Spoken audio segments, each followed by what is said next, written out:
Hi, Indiana Joan here. This week, I don't know exactly what we're going to do other than work on the basement. That's what's going on. We're going to be digging for plumbing. I'm going to work on a window down there. Up here, we got another load of gravel right after we got everything cleared. It's okay. We need to get some gravel in front of our front door over there. I don't know if you can see how high it is off the ground. We got to get a way to get up to our front door, so gravel's got to go in. We are going to pour this next spring. So all this gravel work out here is just going to sit so that it can get hardened and sturdy and firm so that we're all ready for pour next spring. In the meantime, we're going to be working down in the basement.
Still plugging away. What we're still working on is the plumbing to our downstairs bathroom and getting that drain line to go all the way down to the effluent pit so that it can be pumped up to the sewer. Got to be all leveled in a way that it'll all angle, go downhill. Lots of digging, and had to go under the footers in order to get there. And the other thing that we're discovering is that we still have water underneath, which we knew. And so that's what that sump pump is going to do. But we've decided we're going to put in a second sump pump just because we want to make sure that we keep this basement dry. So added that to our list of things to do before we can pour concrete.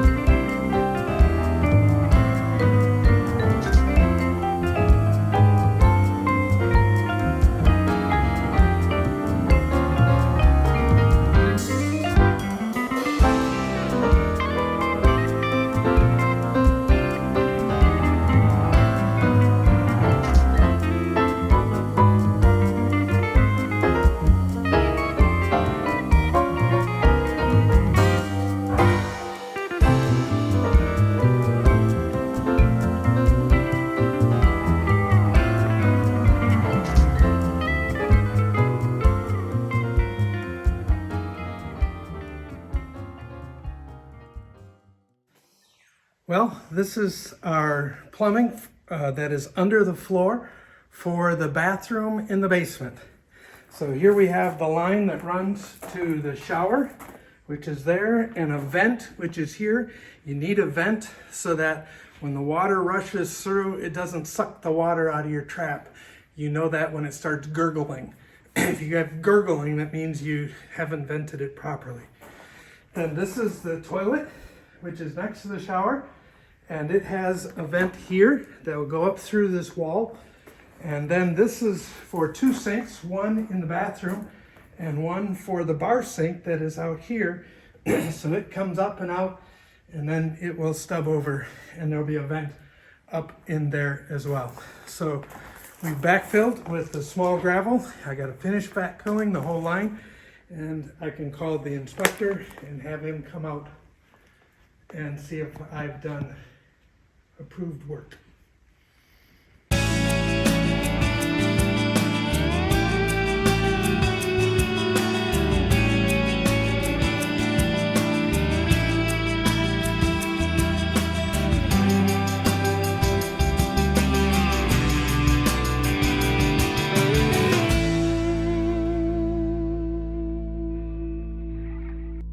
Hey, Indiana Joan working down here in the basement alongside Kurt while he's doing the plumbing. And I'm still working on that window. I have used 120 yards of this tape so far. It is tedious to tape. I think I've been doing taping for about 8 hours and over about 3 days. And that is to cover all this little fuzzy insulation stuff that is glued right into the window. And I don't want to ruin that efficiency. Then when I get done, I'm using the Krylon Fusion, which is designed to work on plastic, vinyl, metal, wood. It pretty much covers everything, and it has a really good adhesion. And so this should do it and keep it so that our window is weatherproof when we get all done. But this is taking a long time. I thought it might. I'm thankful for the sunny weather, and we'll have a white window when we get done.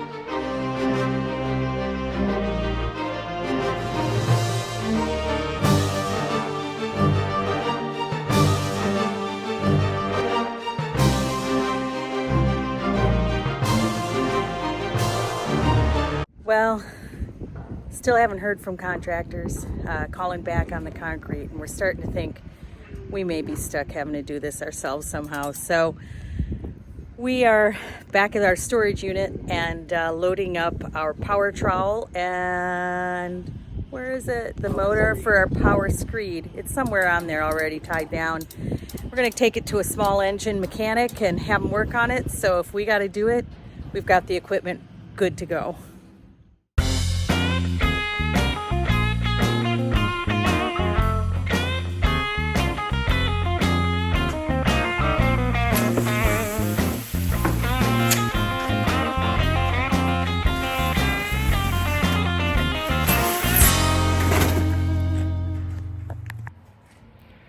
Here we are at the warehouse where we're buying the used styrofoam.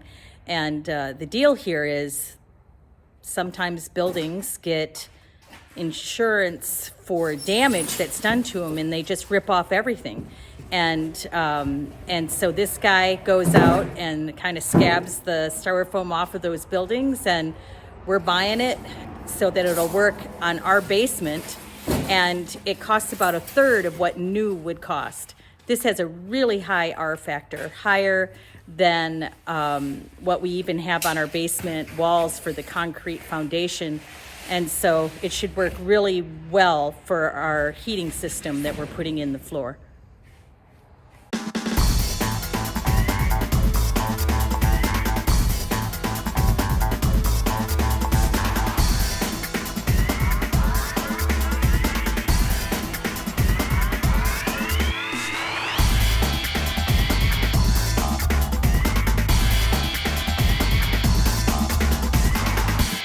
Nothing better than having new friends come and help you put down the styrofoam onto the basement floor to get it ready for the radiant heating.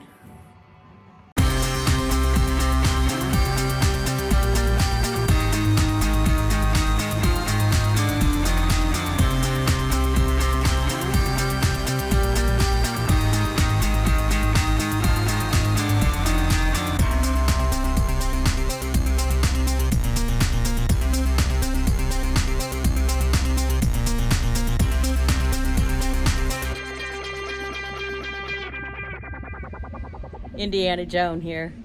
Yeah, I know. I missed a whole week of video. Sorry about that. This has been a basement 2-week deal. We've been working on the basement, leveling it, digging sump pumps, putting down the styrofoam, putting down the radiant floor tubing, and getting it ready to pour concrete.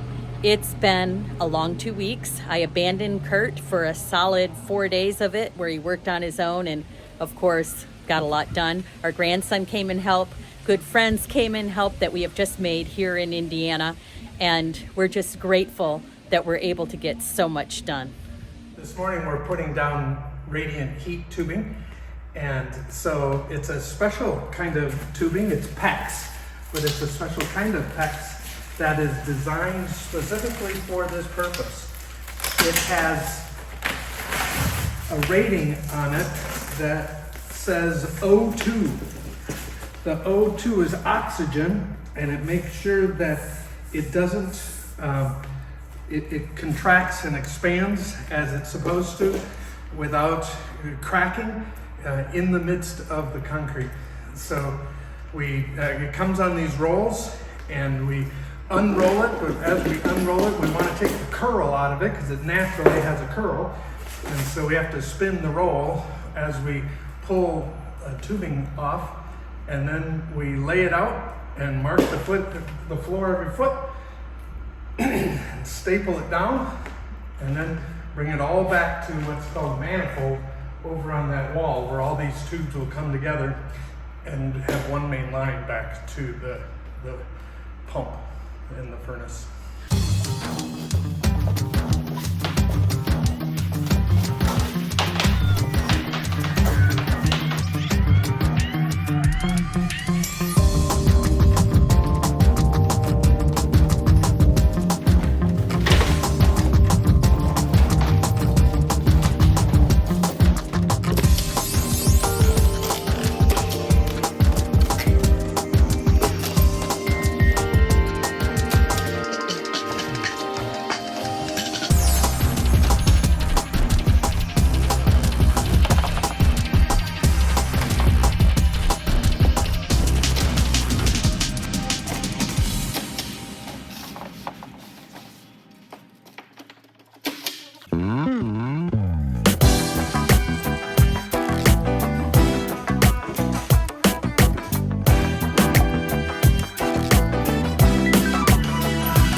Indiana Joan here. I've done quite a few takes of this little video. I'm kind of tired of doing it, so here we go. This one's the charm. This is gonna work. I'm talking about radiant flooring, and we're putting in our own. Clearly, do-it-yourselfers. Never done this before, doing it because my son did it, and it's awesome in his house, and he said I could do it. It's that easy, and we don't know what we're doing. So what did we do? We went to Menards. And we got a plan from Menards, but there's no help. I mean, it's just a piece of paper, and now you gotta just keep watching YouTube videos. Can you figure it out? Well, locally, there's a man that's been doing this like for over 26 years, supplying large corporations, warehouses, that type of things with radiant flooring. And he asked if he could give us a bid. So we said, sure. His bid was reasonable, plus we get his expertise. And so here's what he supplied us with that I'm gonna share with you. Number one, you need a plan. The plan he provided for our basement is much more elaborate than what Menards provided, because he made everything in 300-foot loops so that it would be more efficient when the water is heated and goes through it. Menards had basically put it into two big sections, which when he explained it, it's like, yeah, that's not a good idea. Problem with that is it's a lot of tubes that you have to hook in, but you know, it's kind of like doing electrical in an electrical box, so it's not unfamiliar, it's just water instead. And in order to hook it in, you have to have this thing called a manifold.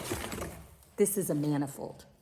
It's a big thing that mounts on the wall, and as you can see, there's 1, 2, 3, 4, 5 outlets for 5 300-foot tubing things to hook into this. And this is the pressure valves to be able to pressurize the water in there. And then this equipment gets hooked into a boiler that heats up the water to the temperature you want it to be, that heats your floors. So that's number one. So we have 5 different systems on one part of the basement, and we actually have 4 on Kurt's shop. 2 separate systems, because we want to heat those 2 separate sections differently. The other big thing, of course, is the PEX, as it's called, PEX. It's a plastic piping that they use for plumbing, but this stuff is specialized. It's O2, oxygen, but it has to do with how stable it is. You can't use a plastic that's going to deteriorate as you're working on your basement because it's going to be under concrete. Then what are you going to do? So this stuff is tested, tried and true, and will stay stable even when it's under concrete. The other part that you need for that is these little tubes that these basically keep the PEX, sorry about that, keep the PEX from kinking as you're coming off of the floor up to the wall. You need it to be smooth so that water can keep growing, no kinks. This little gadget seems simple, but really important. And then the thing that makes the job doable is a giant stapler. This basically stands up and you put, it comes in staples that look like this, only they go in like this over the tube and they stick into the styrofoam. And you just slide them on like that. It's got a spot that mounts over the tube, and you just push down the handle and the staple goes into the styrofoam. Really easy, works well. I don't know how you do it without one of these gadgets. These gadgets, this one particular, sells for over $300. It's a lot, but for the amount of labor that it makes, eases for you, I don't think you can do it any other way. I saw some on Amazon that were cheaper, but they had shorter staples. And I think a lot of the complaints in the reviews were the staples were too short. I mean, don't shortcut on this. If you're gonna do this job, you're gonna have to do it with the proper equipment. So that's where we're at. We'll keep you in on the loop of the process as we go on.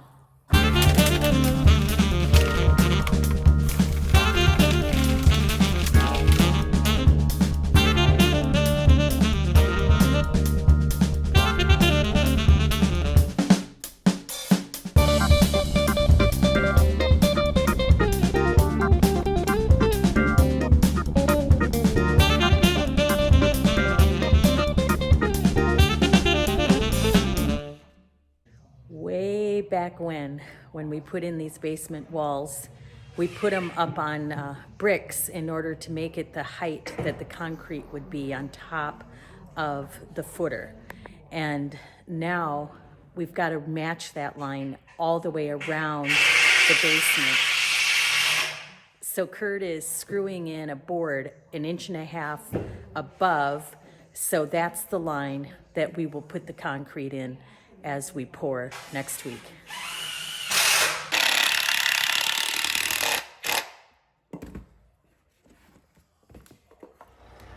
Indiana Joan here. See what's happening over at the neighbors over there? They're gonna start digging. And so that means we're gonna get some more fill. Remember when I was complaining like, I don't know, 6 weeks ago that we didn't have fill yet, that nobody had come to backfill yet? Well, then we were excited because we got enough fill to backfill to make it easier for our laborers to build, but we still have a lot of area that's never been backfilled.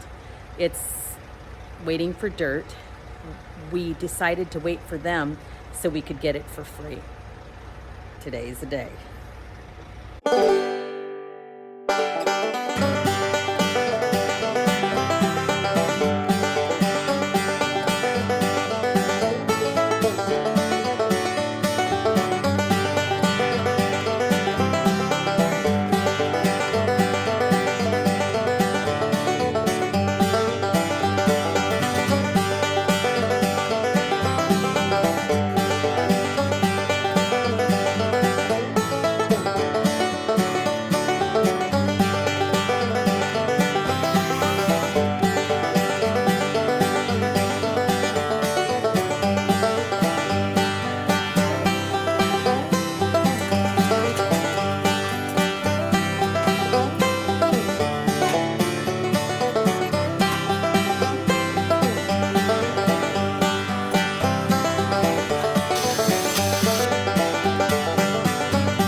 I'm over at our neighbor's house by their big dig, and really grateful that we received all of their fill.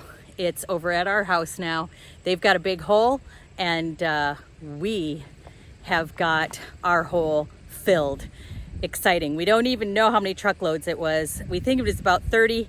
Everybody thought somebody else was counting, and nobody was counting, and it's a lot. So grateful for the dirt.